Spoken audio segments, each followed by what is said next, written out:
Yes, guys, welcome back to another episode of Teams Like Brighton. It is the morning after the night before, and it's safe to say we're on a high. Richie's dancing. I'm on a high. I woke up with a big smile on my face. Very little sleep after trying to get back home, but forget it. What a win at the Emirates once again. With Brighton Hove Albion, North London is still ours. Richie, what are your takes on the game? Yeah, I mean, to go to the Premier League leaders and beat them 3-1 on their own patch. I think they've only lost twice in all competitions this season before this. Once I think in Europe and then once in the league. I mean, yeah, everything is it's just purring for Brighton right now. I mean, that Chelsea win has really been the launch pad for so much of it's been a fantastic couple of weeks or so for Brighton. And it's not like, I mean, so often I think there's whenever a team is beaten by Brighton, so much it's kind of focused on how the bigger team didn't play well. But I really don't think that's the case for this game, because Arsenal gave it a really good go. I mean, for large periods, they were on top.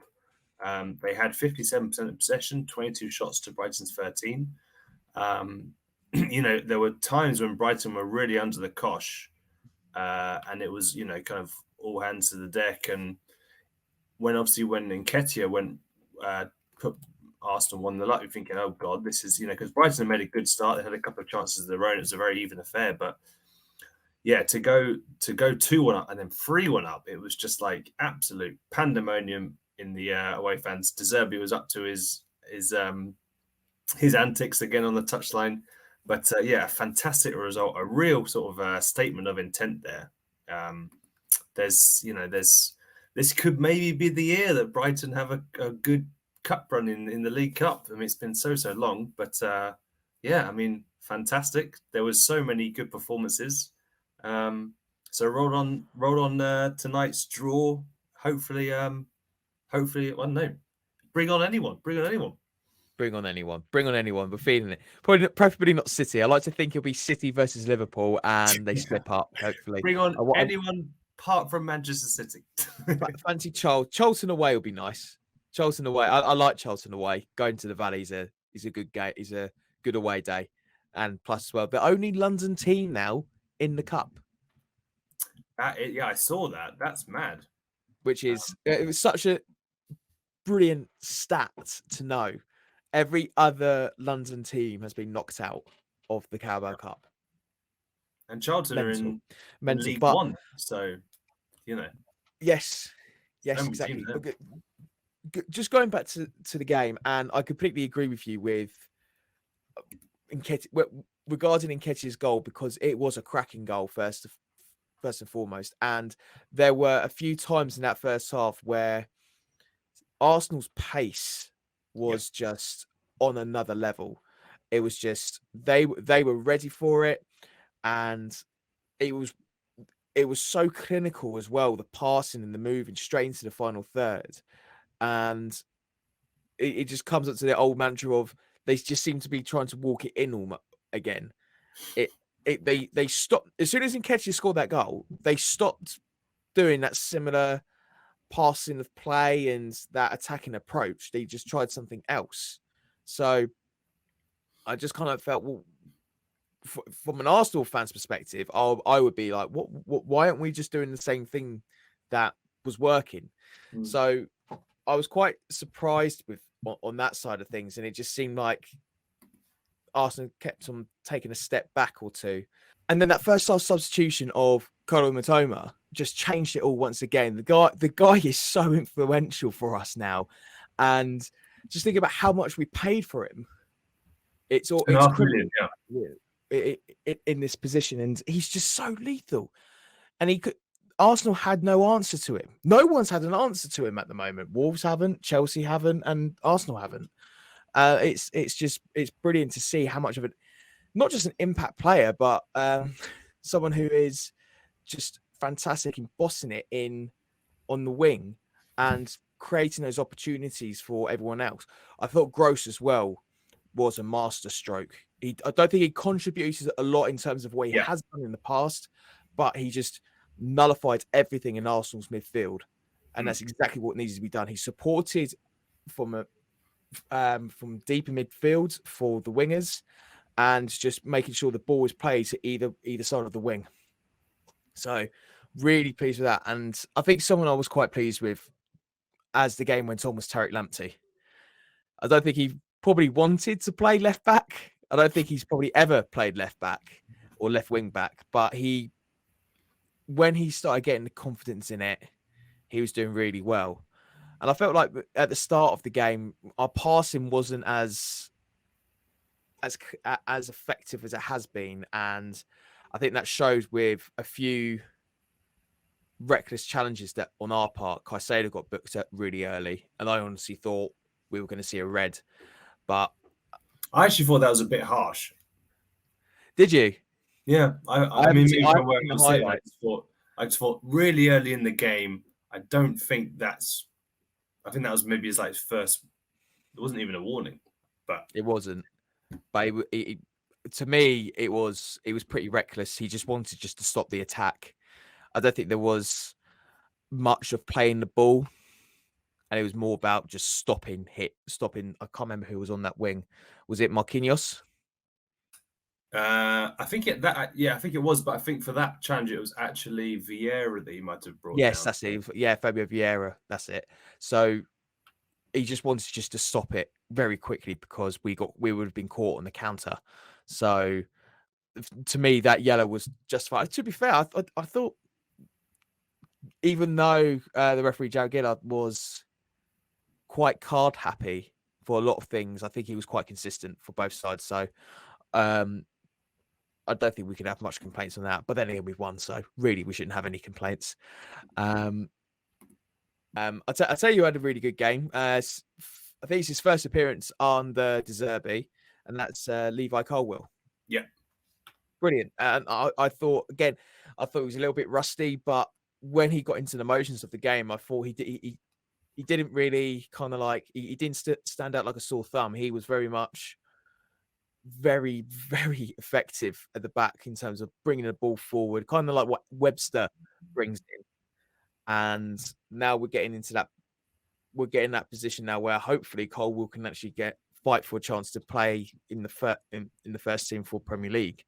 Maybe we'll see it the weekend against Villa. I don't whether or not that happens. I doubt it, but you could quite clearly see when Webster came on as well, just yeah. how Dunk and Webster are, because I was quite surprised by Dunk's substitution. I think, but he was carrying something, wasn't he? He got a little bit of an injury concern early on in the second half, and then Webster got brought on, and it didn't unfaze Brighton at all. And I thought, again, I think it's just credit to the overall leadership we have in this squad and the character that we have. And on the lighter note, I absolutely loved Danny Welbeck's celebration with Tariq Lamptey, throwing them up in the air. Simba, yeah, very good. Absolutely, it was great. I love it. I love the relationship those two have. And I just think that it's just what I think it's worked wonders for Lamptey as well in terms of sort of his maturity in the game, because we're seeing a different style to him, little tweaks in his game, and it's worked to perfection. And I mean, to cap it off with a goal as well, over the moon for him. And it's quite amazing to see how strong our depth is now in the squad. Sammy Enzo got an assist. I think Enciso didn't Enciso get an assist? He definitely played his part in he played his part in Welbeck's goal because he held the ball up well on the halfway line, and then I think they'd have to march and then march to the ball over to Welbeck, and then he also was involved, I think, for Mitoma's goal. That goal, just really quickly, sorry, the second goal was just, Arsenal's goal was great, but this was maybe even better, just in terms of just the fantastic, intricate, interplay between them. Just like, dunk to, I think, Sarmiento, and then like laid it, like flicked it off to Enciso. He takes a touch. Veltman then threw ball. Sarmiento, Maisie run. Matoma touch. Bang. Just like, this is It was just so good to watch. it was just it looked like such a well-oiled machine, the way it was played and the intricate overlaps as well, just confusing the hell out of Arsenal's defence, and they Yeah, just they did not didn't have lose an to answer come or to it. go either. That was No, great.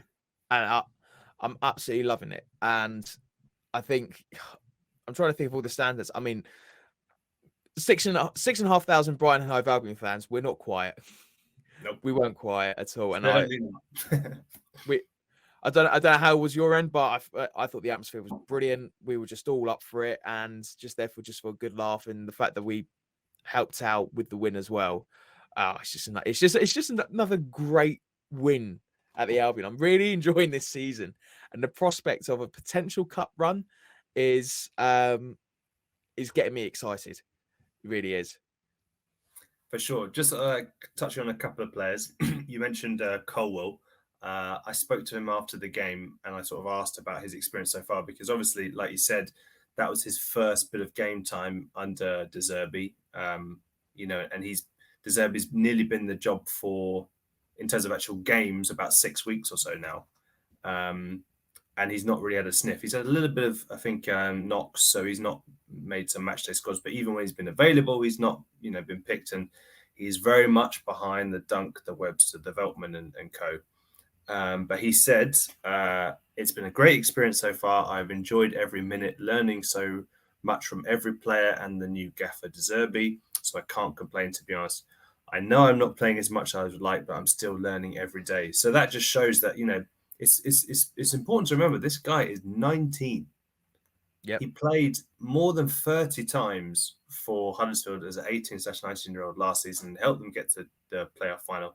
Sadly, I think his own goal was the difference for Nottingham Forest to get them promoted. But this is a guy who I still can't believe that Chelsea haven't given him more game time, or just at least, with the players that they brought in, they're struggling. I do, from an Albion perspective, I do hope that Brighton don't, Chelsea don't recall him in January, because he's such a great option to have. And I thought he was actually the pick of the defensive players in terms of the centre backs. Veltman, Dunk. I didn't think Dunk had as good a game as usual. Probably maybe he's a little bit jaded because he's played so many games. Similar to Caicedo, I thought Caicedo had a bit of an off night, which is quite a rare thing to say these days. But yeah, I thought he's big, he's strong, he's powerful, he's quick. He's very technically capable, good left foot, and he popped up he made a really crucial block. Arsenal were, I think it was in the first half. It was maybe even 1-0, or maybe even 1-0. But there was, I think Nelson was whizzing down the left, and Vieira was hurtling towards the box, and he was completely unmarked. It would have been basically a one-on-one, and Cole just stuck out his leg and stopped it, and that was so key. But yeah, for me, he was really, really good. Also with Lamptey, chat to him after the game, and he's had such a tough time in terms of 10 months out of a recurring or a troublesome hamstring injury, and he's not. It seems like he hasn't really got back to his sort of 2020 levels. So I asked him about that, and he said, every game I'm trying to help the team and keep improving myself. I think I did well tonight, but the rest of the team were fantastic. Every time I play, I try to contribute as much as I can and give my energy and implement the stuff that I can do in the game. He also said that the Chelsea win was important just in terms of, propelling Brighton to their current state. He said every game that we play, we look to win the game. It's a process. We try to take what we do on the training pitch to the match pitch. Each week, we look for a positive result, and the Chelsea one was a good start. And finally, he also he talked about working on certain things in training this week and getting into the box more. So I was saying, can you give me a bit more information on it? He's like, nah, I can't tell you my secrets, which is quite funny. But he's just such a likable guy, and I really want him to do well. And hopefully he can have a good World Cup for Ghana. But yeah, it's great to see, like you say, 8 changes from the team that beat Wolves, and the strength and depth is just so impressive. Yeah, it really, really is. And yeah, like I said, I hope Lamptey does well over at Ghana. I think there are some players that can really do the world of good, and hopefully he gets the call up. I'm not sure, has Ghana announced it yet? I don't think they have yet, have they? They probably will do by the time this goes out, I bet you. Yeah, so like you're saying, like the quality of depth that we have in this squad at the moment is really, really exciting, and I think that's been something that Potter addressed early on, or tried to at least, and De Zerbi's walked in, and I think he's really got the whole team and the whole squad invested in his style of play, and I think he had to, but just because of the fluidity of it all, he needed to make sure he had plenty of options, and the squad is built into it. And I think as well, I think we need to give this guy some justice as well, giving him a mention, is Jason Steele, because he's been brilliant. I thought he was really, really good. I thought he was really calm on the ball. He made some cracking saves as well, to really kind of silence the threat that Arsenal has when they had their chances, because a lot of their chances were pretty good and obviously on target as well. So they gave him a good solid shift after 90 minutes. And for someone who is rarely getting a sniffing at the moment, hardly getting a sniffing, he really steps up to the mark. What were your thoughts on him? Yeah, I actually a slight disagreement in the sense that early on I thought he was a bit shaky on the ball. There was a couple of times when I thought this might just have been sort of him being ultra cool and calm, but there was a couple of times when I thought, well, he definitely gave the ball away a couple of times early on, and it looked like some of his clearances were going to get charged down. So it was a little bit, I think, did it a little bit, but he definitely he grew into the game a great deal. Yeah, made some really, really good saves. There was one, I think it was from Nelson's header. He made a diving save to keep it out. Also made a good reaction stop from Martinelli, who came on later. Yeah, I think generally he is just sort of someone who embodies a kind of selflessness. He puts that kind of saying side before self every time.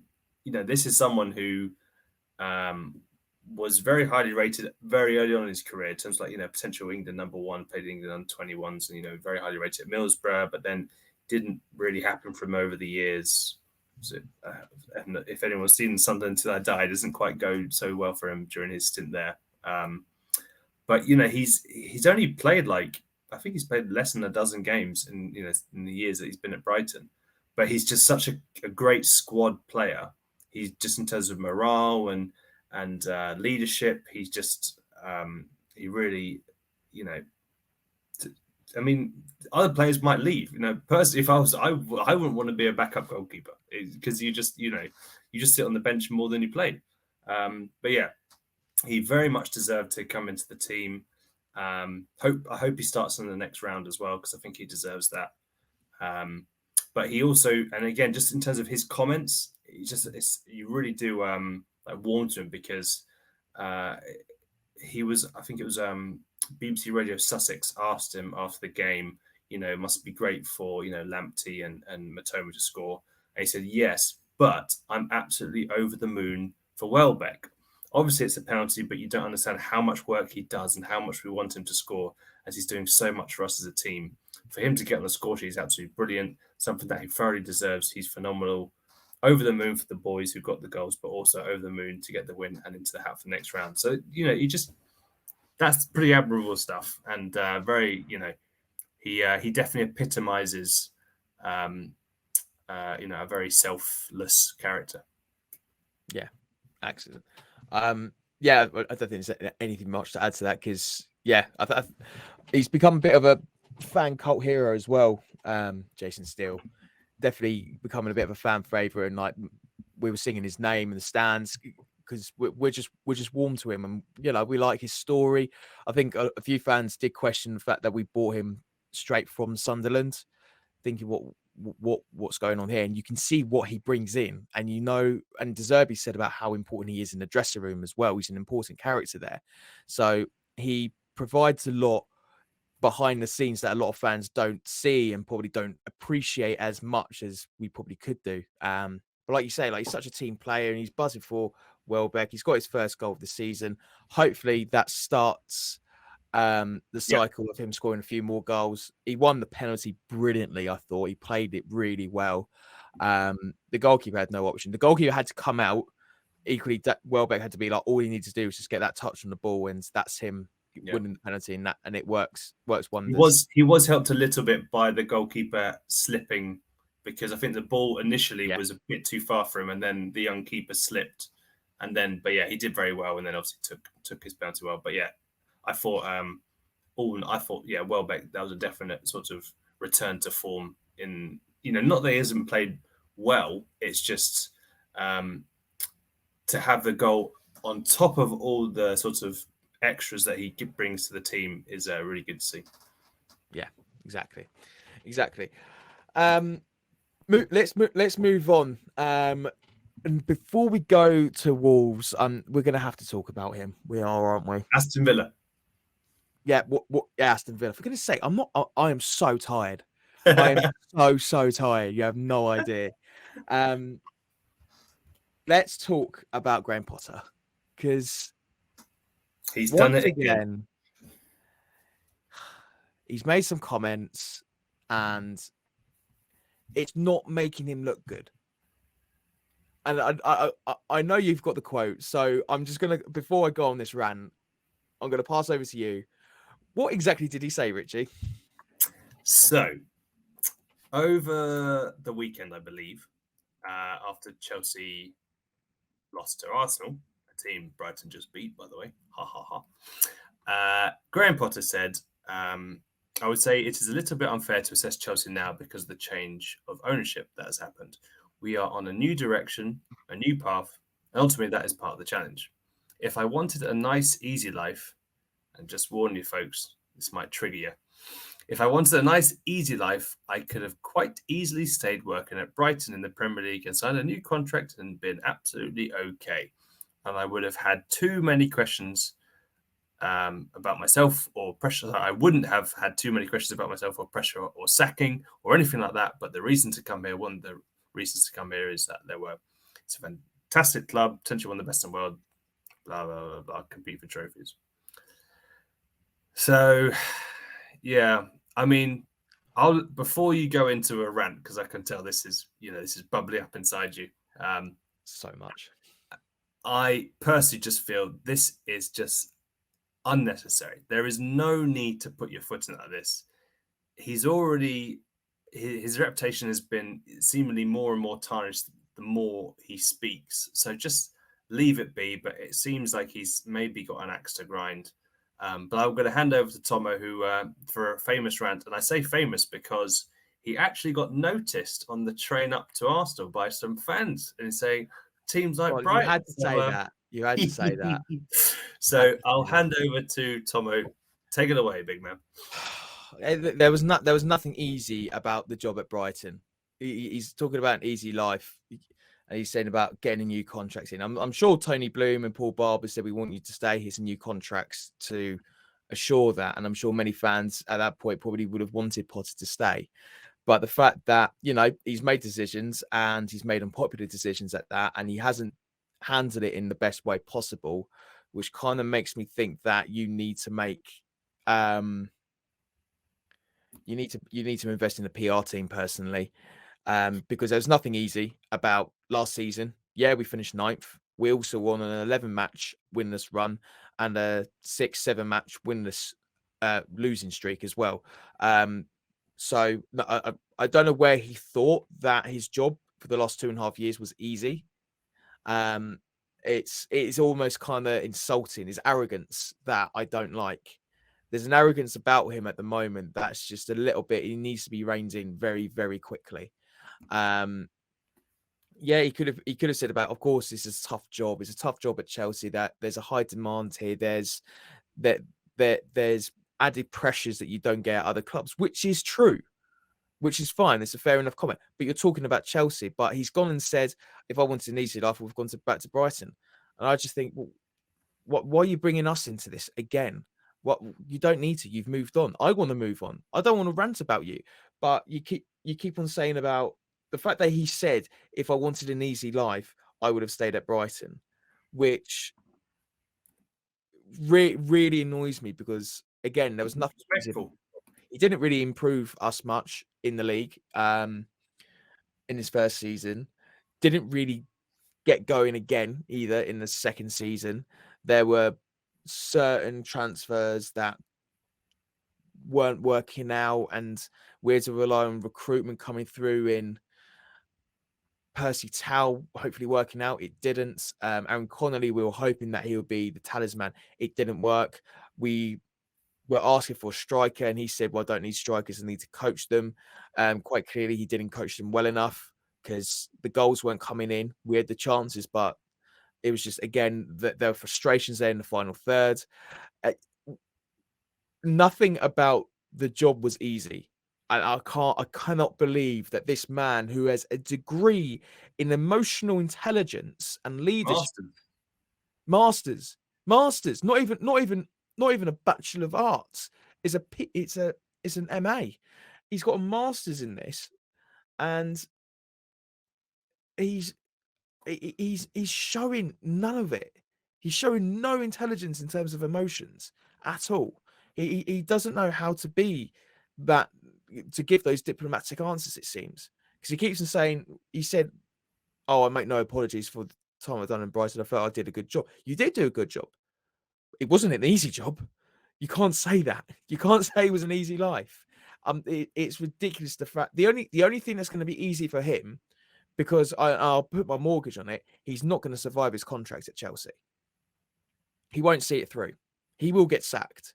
It's just the Chelsea way. I would be amazed if Todd Bowley stands by him in the same way that Tony Bloom stood by Potter, because yes, there is a new era at Chelsea, but I think Potter was probably a year too soon, a season too soon.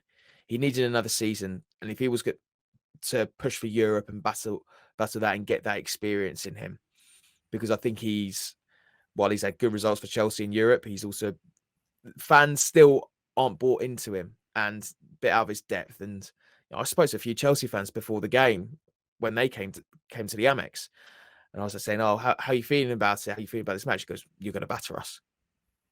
And I couldn't believe that they were saying it with such conviction. They go, "Yeah, we're expecting you to batter us," and we did. And it's just amazing to see that this guy just thinks that if he wanted an easy life here, it's yeah. I just I want to move on. I really do. If he keeps on mentioning us, I'll keep on ranting back because he's missing the point completely. This man is. He's tarnishing what he's achieved here. He hasn't achieved a lot, but he's laid down almost a fantastic foundation at this club that has made De Zerbi's job a lot easier, I think. Yeah. And De Zerbi's giving Potter a lot of credit, and that's fair enough. And I do agree with De Zerbi. Potter does deserve a lot of credit for what he's done here. Yeah. But if he wants to keep on going the way he's going with the fans at the moment, he's not going to be welcomed in Sussex at all. He's just making he's saying unpopular things time and time again. He didn't need to say us. He didn't need to mention us. He really didn't. He didn't need to mention us. He didn't need to mention it, but he didn't even need to mention Swansea or Ostersons. He just said, if I wanted an easy life, maybe I shouldn't be a football manager, which is a fair enough comment. He needed to generalize it. And I can't believe I'm giving PR tips to a man who is earning millions and he quite clearly hasn't invested in it. The guy needs ring up his agent and tell him to get PR training in, or talk to the guys at Chelsea, because they do PR well. They need to go and talk. They need to talk to him about it and say, like, what do I need to say? Because I think he's a bit out of it. I think he's actually out of his depth in terms of the scrutiny he's getting at Chelsea. And I don't think he was expecting that much scrutiny either, with some of the answers he said, with some of the questioning he's had from journalists at Chelsea as well. Well, I think there's nothing more to add. So let's hopefully draw a line on the sand and not have to speak about this again. But probably will. Please. Anyway, let's moving on. I digress ever so slightly. So looking ahead to Brighton's final game before the World Cup. It's almost a shame that there's not going to be more games because of the form Brighton are in. But Brighton host Aston Villa at the Amex on Sunday. An Aston Villa team who have recently unveiled Unai Emery as their new manager. Obviously, he's won so many Europa League titles. I think he did a pretty decent job at Arsenal, but I think was maybe hounded out a bit during his time there. But Yeah, it's a very good appointment for them. They currently sit 13th in the table on 15 points. Since Gerrard's sacking, I think they've had 2 high-scoring wins and 1 high-scoring loss. So, Tom, what do you expect from this match? goals. I'm expecting goals. I think it's amazing to see since Gerrard's left how the players have had their spirits lifted almost. They've had like chains unlocked and they're just playing with freedom, which for Villa fans is exciting. For me, I'm worried because I don't know what they're going to bring in. And someone like Unai Emery with the tactical insight this man has and understand he's got a pragmatic approach as well. If you look at the football they brought in at Sevilla, at Villarreal and at Arsenal, there are quite a fair few differences because he wants to bring in a style that fits the core of the squad and then improve around that. That's how I always see him approaching his man management, and it's worked wonders. I mean, this is a guy that's won the Europa League with Sevilla multiple times and Villarreal, getting one up over United. Champions League semi-finalist last season as well. Let's not forget. He's familiar with a certain Pervis Estupiñán. So again, there's a lot there, and I'm sure he's coming to the Premier League because he wants to leave a mark here. Because I do agree with you. I think he was almost hounded out at Arsenal. I think if he stayed, I think Arsenal would be in a greater position. I think personally. But I think it's a bit harsh on what Mikel Arteta's done because they are doing really, really well. If the board really did support Unai Emery, then we'll be talking about a different Arsenal in the last couple of seasons. Because up until this season, they haven't been great, and it's just been a bit of a whole trust the process party line, and it's working out now. But I think if they trusted in Emery, it would have happened sooner. So I think he's coming with a degree of vengeance and a point to prove, and I think he wants to make a statement intent with us. Villa are currently 13th at the moment. It's really tight down there at the bottom, so he wants to try and get. He wants to end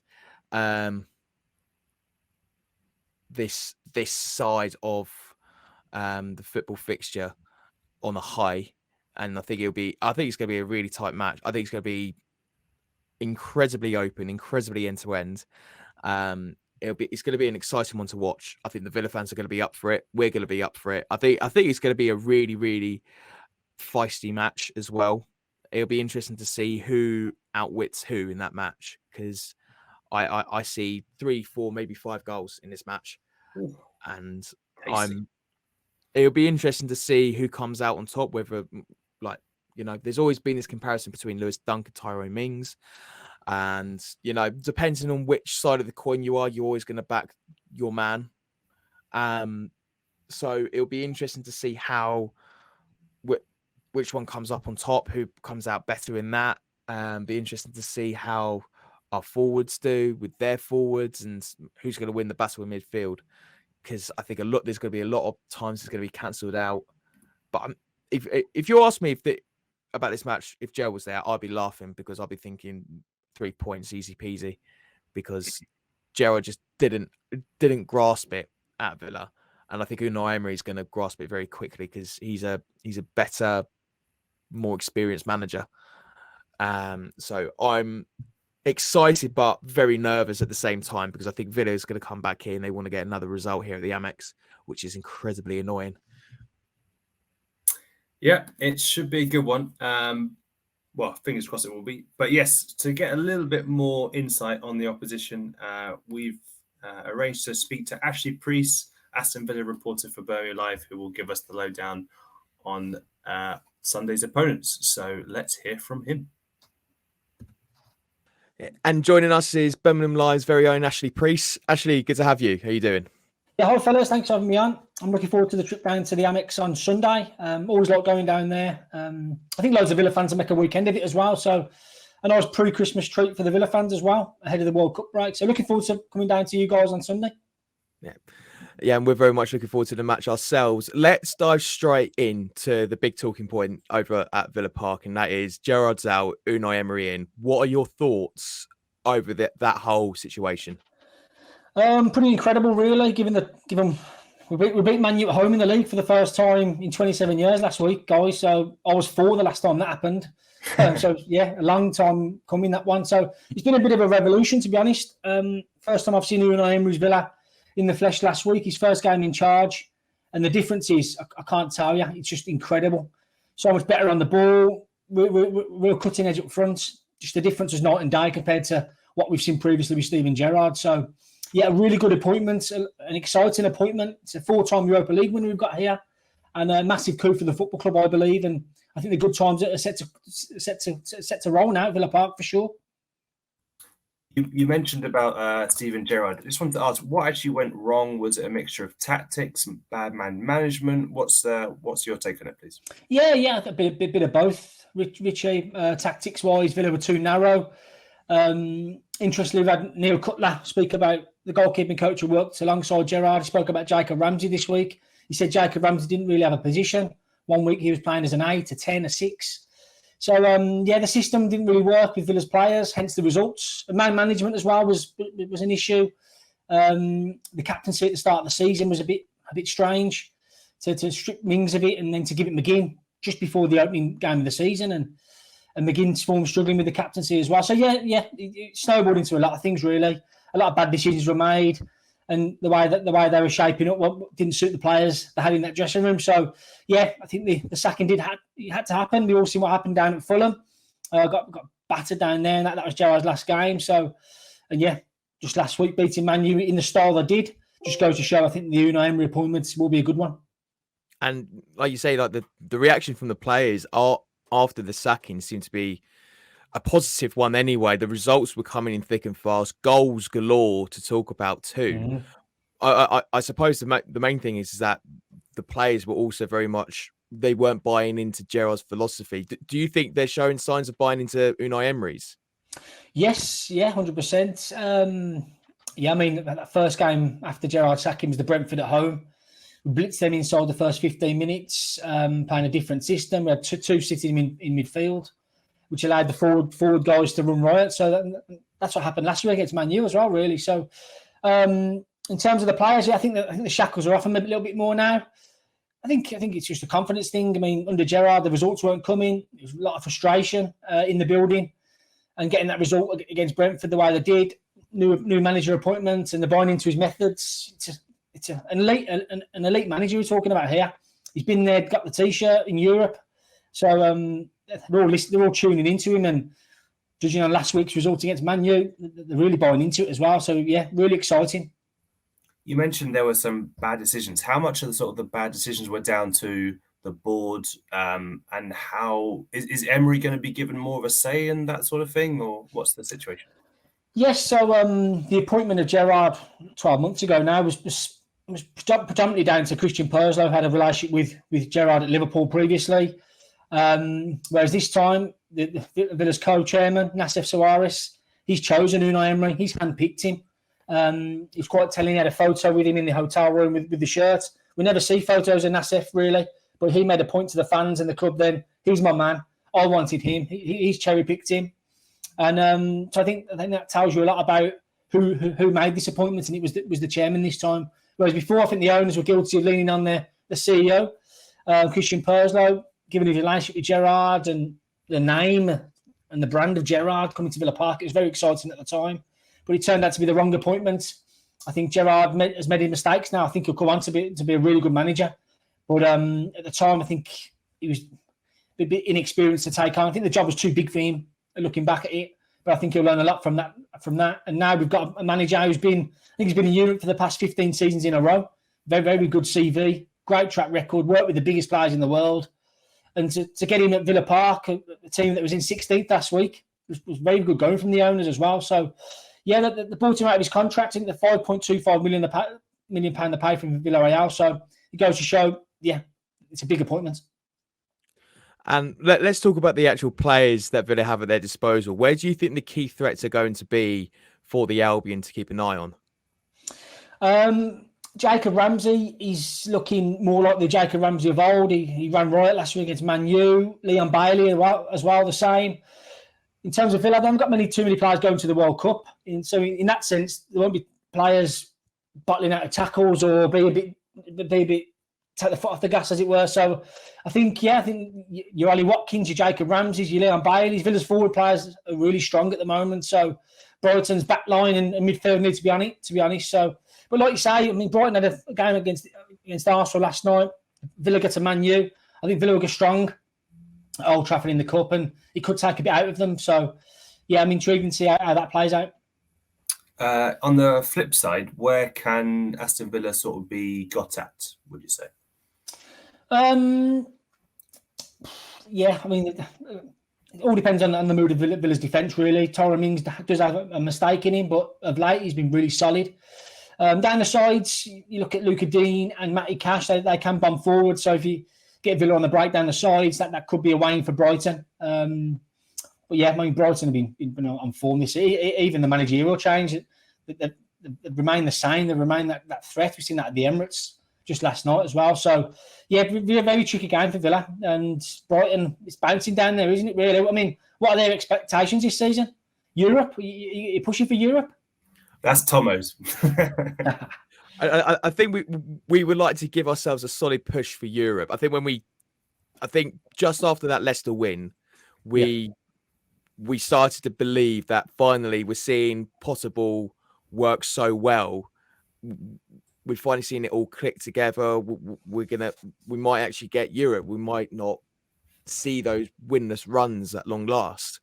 And then a few days later, Chelsea come knocking, and well, the rest is history, really. Yeah. So I think when he left, we took a step back of, okay, we'll try and push for Europe.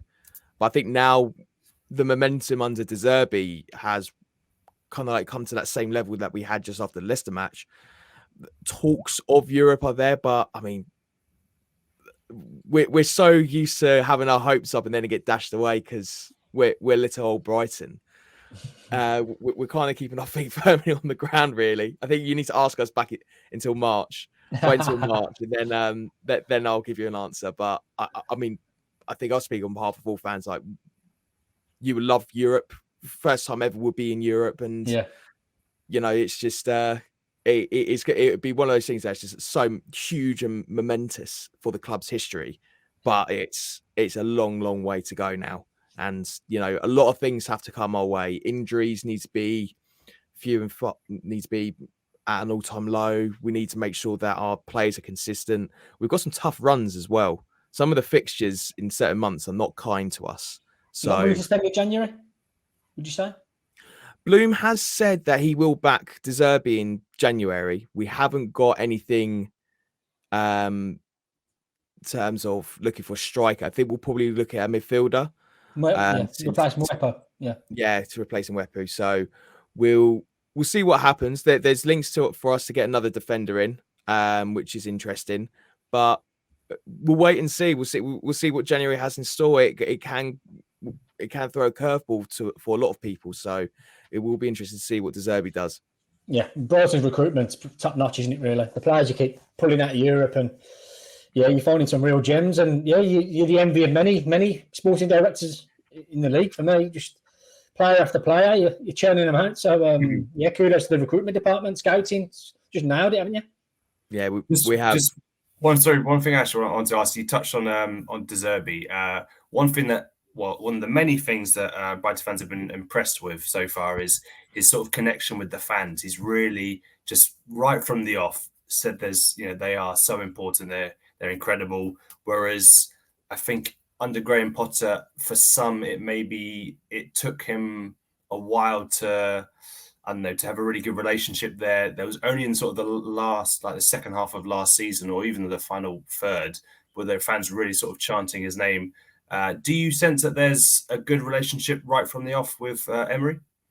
Yes, I do. Yeah, I do. Yeah, I think you get that more from Mediterranean managers anyway. The passion, the enthusiasm. I think De Zerbi's he's typical Italian, is he? He's full of passion for you, and he'll give the fans back as well. So I think he's got that connection straight away. So I think Unai Emery's the same. He's very, very in his technical area, very passionate, pointing, celebrating wildly when Villa score. Whereas under Gerrard, it was quite composed a little bit. It was quite calm. I think Potter's the same. I think that's a British thing, really, British manager thing. You look at your Contes and stuff like that. They're on it, aren't they? Really, and they're full of it. So yeah, I think it's a good thing. I think Unai Emery's connected with the fans straight away. They're already chanting his name, and what a way to go! Your first game, and you're beating Man U for the first time in nearly 3 decades. It's some opening act, isn't it? Really. So the fans are in love with him already. It's incredible. And I think right now, we need to wrap this up and ask you for the big question. Ashley, what do you reckon the score's going to be at the weekend? I don't know. It depends which Villa's turn up. So we beat Brentford 4-0. Then we lose to Newcastle 4-0. But yeah, Unai Emery. Yeah, I think I'll get a draw. I'll get 2-2 draw. An exciting draw. I think I got to agree with that. I was thinking about it's going to be over 2.5 goals, I think. So I'll go. Yeah. That's a banker. I'll go for a 2-2 draw there. 2-1 Brighton. Oh, he's gone rogue. Go back the boys. Love it. Well, guys, we'll wrap that up there. Thank you so much for listening to Teams Like Brighton podcast. Ashley, thank you so much for taking the time to chat to us. And enjoy the game. Yeah, see you Sunday, lads.